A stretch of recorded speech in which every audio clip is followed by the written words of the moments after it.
بالله العلي العظيم أعوذ بالله من الشيطان اللعين الرجيم بسم الله الرحمن الرحيم الحمد لله والصلاة على أهلها أما بعد ماہ رمضان اپنے کمال کی طرف بڑھ رہا ہے۔ ایسے میں ہمیں بھی چاہیے کہ ایک انسان کے لیے جو چیزیں کمال کا سبب ہیں ان چیزوں کو حاصل کریں تاکہ ماہ رمضان کے ساتھ ساتھ ہم بھی کمال سے ہمکنار ہو سکیں۔ انسان نہ تو پیدائشی عالم ہوتا ہے، نہ تو پیدائشی عابد اور زاہد ہوتا ہے، اور نہ ہی پیدائشی صاحب کمال ہوتا ہے، لیکن خداوند عالم کا اتنا کرم انسان کے اوپر رہا ہے کہ ان تمام چیزوں کو حاصل کرنے کے لیے انسان کے اندر وہ صلاحیت اور وہ کمال رکھا ہے جس کے ذریعے انسان کمال تک پہنچ سکتا ہے، ورنہ یہ انسان پیدائشی اعتبار سے تو کچھ بھی نہیں ہے۔ اگر اس انسان کو پیدائشی اعتبار سے دیکھیں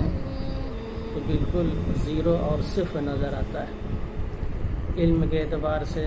حلم کے اعتبار سے، شجاعت کے اعتبار سے، بہادری کے اعتبار سے، عزت و شرافت کے اعتبار سے،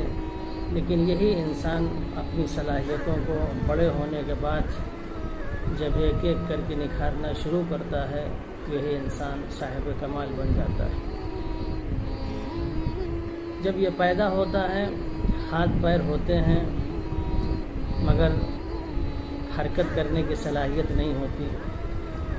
دل دماغ اس کے پاس ہوتا ہے لیکن سوچنے اور سمجھنے کی صلاحیت نہیں ہوتی، ساری چیزیں ہوتی ہیں لیکن کسی چیز میں کسی طرح کی کوئی صلاحیت نہیں ہوتی۔ جیسے جیسے یہ بچہ بڑھتا جاتا ہے ویسے ویسے اس کی صلاحیتیں باہر آتی جاتی ہیں۔ تو انسان پیدائشی اعتبار سے یہ کچھ بھی نہیں ہے، یہ پیدا ہونے کے بعد ہی سب کچھ بنتا ہے۔ اشرف المخلوقات بھی یہ انسان پیدا ہونے کے بعد بنتا ہے، اشرف المخلوقات یہ پیدائشی نہیں ہوتا، لیکن اشرف المخلوقات بننے کی صلاحیت خداوند عالم نے اس کے اندر رکھی ہے۔ اگر یہ چاہے تو یہ اپنے آپ کو اشرف المخلوقات بنا سکتا ہے، یعنی بننے کی صلاحیت اس کے اندر اللہ نے رکھی ہے، اور پیدا کرنے کے بعد خداوند عالم نے اس کو ہدایت بھی کر دی، اس کو راستے بھی دکھا دیے۔ ان ہدیناہ السبیل اما شاکرا و اما کفورا، دیکھو ہم نے تمہیں پیدا کیے، پیدا کرنے کے بعد راہ ہدایت جو ہیں اس کی ہم تمہیں نشاندہی کر دے رہے ہیں کہ اگر اس راستے پر چلو گے تو تم کمال پر پہنچو گے۔ یا ان ہدیناہ النجدین، ہم نے دونوں راستوں کی ہدایت تمہیں کر دی، یہ راستہ اچھا ہے، یہ راستہ برا ہے، اگر اس راستے کو اختیار کرو گے تو یہ راستہ جنت جا رہا ہے، تمہیں جنت میں لے کے جائے گا، اس راستے کو اختیار کرو گے یہ راستہ جہنم کی طرف جا رہا ہے، یہ تمہیں جہنم لے کے جائے گا۔ تو انسان کے اندر بننے کی صلاحیت اللہ نے رکھی ہے، راستوں کی نشاندہی بھی کر دی ہے۔ اب انسان اپنے آپ کو جیسا چاہے بنائے، چاہے اپنے آپ کو اچھا بنائے، چاہے اپنے آپ کو برا بنائے، چاہے اپنے آپ کو نیک بنائے، چاہے اپنے آپ کو بد بنائے، چاہے انسان اپنے آپ کو ایماندار بنائے، چاہے اپنے آپ کو بے ایمان بنائے، چاہے اپنے آپ کو دیندار بنائے یا تو اپنے آپ کو بے دین بنائے، یہ اس انسان کے ہاتھ میں ہے۔ یہی وجہ ہے کہ چونکہ بننا اور نہ بننا انسان کے ہاتھ میں ہے، لہذا جن لوگوں نے اپنی صلاحیتوں سے فائدہ اٹھا کر اپنے آپ کو بنایا اور اتنا بنایا کہ فرشتوں سے آگے نکل گئے، اور کچھ لوگوں نے اپنے آپ کو اتنا پست کیا کہ وہ جانور سے بھی بدتر ہو گئے، جیسا کہ ارشاد ہوتا ہے کل انعام بل ہم اضل، یہ جانور نہیں بلکہ جانور سے بھی بدتر ہے۔ یہ ہمارے ہاتھ میں ہے، ہم اپنے آپ کو کیسا بنانا چاہتے ہیں۔ صلاحیتوں میں اللہ نے کسی طرح کی کمی نہیں رکھی ہے، ہر طرح کی صلاحیت ہمارے اندر رکھ دی ہے، ہم جیسا چاہیں اپنے آپ کو بنائیں۔ یہ انسان کے ہاتھ میں ہے، اور خداوند عالم نے طرح طرح کے اسباب بھی ہمارے لیے پیدا کیے کہ انسان یہ نہیں کہہ سکتا کہ ہم اپنے آپ کو کیسے بناتے، کوئی ذریعہ نہیں تھا، کوئی وسیلہ نہیں تھا۔ انسان اس کا بھی شکوہ نہیں کر سکتا، ذریعے کی کمی نہیں ہے۔ خود یہ ماہ رمضان جس میں ہم اور آپ زندگی بسر کر رہے ہیں، اگر اسی کو آپ دیکھ لیں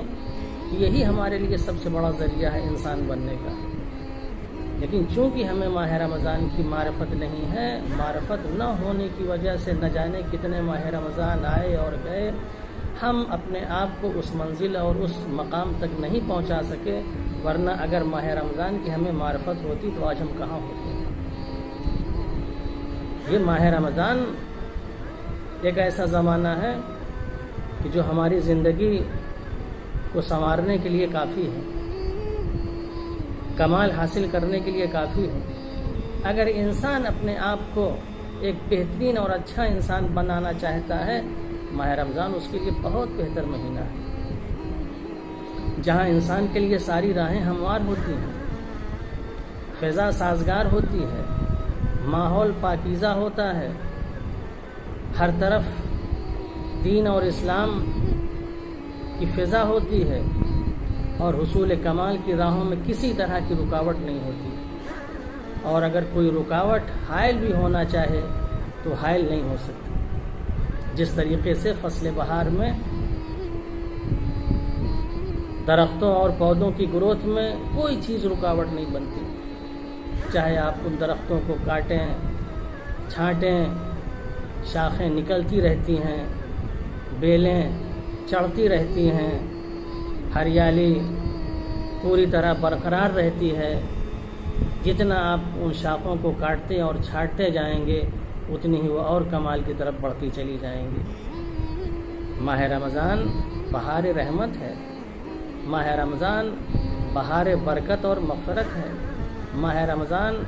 بہار قرآن ہے، جہاں خداوند عالم نے مادی غذا کے ساتھ ساتھ، جسمانی غذا کے ساتھ ساتھ روحانی غذا کا بھی انتظام کیا ہے، اور انسان جو کمال حاصل کرتا ہے وہ جسمانی غذا کے ذریعے نہیں، مادی غذا کے ذریعے نہیں، وہ کمال روحانی اور مانوی غذا کے ذریعے حاصل کرتا ہے۔ لہٰذا اس مہینے میں خداوند عالم نے اپنے تمام بندوں سے کہا وَشَهْرٌ فِيهِ إِلَى ضِيَافَةِ اللَّهِ، یہ شہر، یہ مہینہ ضیافت الہی کا مہینہ ہے، تم سب ہمارے مہمان ہو، ہم تمہارے میزبان ہیں۔ آپ غور کریں کہ یہ مہمان نوازی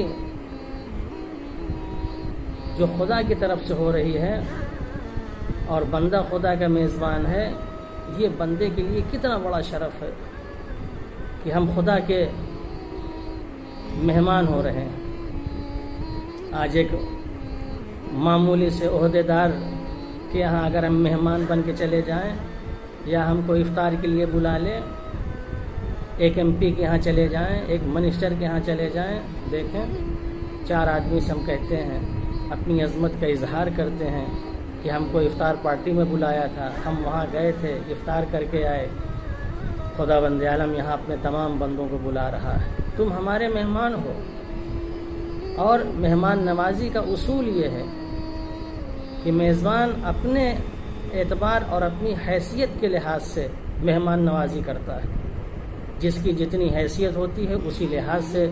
اس کے دسترخوان میں وسعت ہوتی ہے۔ ایک غریب اپنے اعتبار سے کرتا ہے،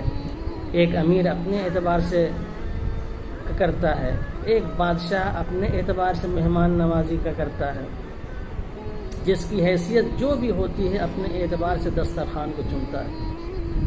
اگر خدا اس مہینے میں مہمان نوازی کر رہا ہے تو خدا کی ذات وہ ذات ہے کہ جس کے خزانے میں کسی طرح کی کوئی کمی نہیں ہے۔ اگر مہمان نوازی کرنے والا خدا ہو جو قادر ہے، قدیر ہے، سارے خزانے اسی کے پاس ہیں، جس کی نعمتوں کو آپ شمار نہیں کر سکتے، خواہ مادی نعمتیں ہوں یا مانوی نعمتیں ہوں، تو ایسا خدا بندے کی کس اعتبار سے مہمان نوازی کرے گا، کس طریقے سے بندوں کا خیال رکھے گا۔ اس لیے جب اپنی حیثیت کے اعتبار سے وہ دسترخوان بچھائے گا تو پھر اس کا دسترخوان ایسے ہی ہوگا، لا رطب ولا یابس الا فی کتاب مبین۔ یہ وہ کتاب، یہ وہ قرآن ہے، اس میں وہ مادی اور مانوی رزق موجود ہیں کہ جو دنیا اور آخرت میں کوئی ایسی چیز نہیں ہے، کوئی ایسا رزق نہیں ہے جو اس دسترخوان پر نہ موجود ہو۔ پیغمبر نے فرمایا القرآن مؤدبۃ الرحمن، قرآن دسترخوان الہی ہے۔ اس دسترخوان پر طرح طرح کی غذائیں چنی ہوئی ہیں، اس دسترخوان پر طرح طرح کے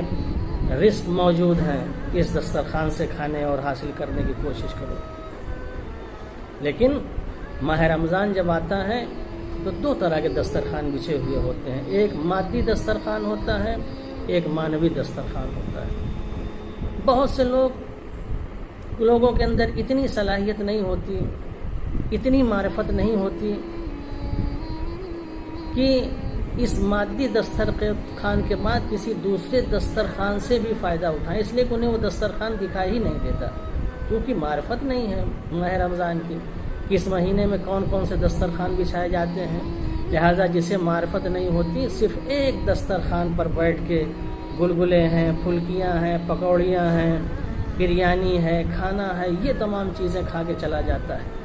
لیکن جس کو ماہ رمضان کی معرفت ہوتی ہے وہ ان مادی غذاؤں پر اکتفا نہیں کرتا، مادی غذاؤں کے بعد روحانی دسترخوان پر بھی بیٹھتا ہے۔ وہ روحانی دسترخوان جس پر خداوند عالم اپنے اعتبار سے ہر طرح کی نعمتوں کو چنتا ہے،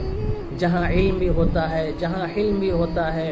جہاں عزت بھی ہوتی ہے، جہاں کرامت بھی ہوتی ہے، جہاں شرافت بھی ہوتی ہے، جہاں انسانیت بھی ہوتی ہے، اقدار انسانی کے تمام جوہر جہاں موجود ہوتے ہیں، وہاں وہ اس دسترخوان پر بیٹھتا ہے۔ اور جب اس دسترخوان پر بیٹھ کے اس رزق کو کھاتا ہے، اس رزق کو استعمال کرتا ہے، تو ماہ رمضان کے بعد چونکہ جو انسان جو غذا کھائے گا اس کا اثر اس کے وجود کے اوپر ظاہر ہوگا۔ اگر مادی غذا اچھی سے اچھی کھا رہا ہے اس کا اثر اس کے جسم کے اوپر ظاہر ہوگا۔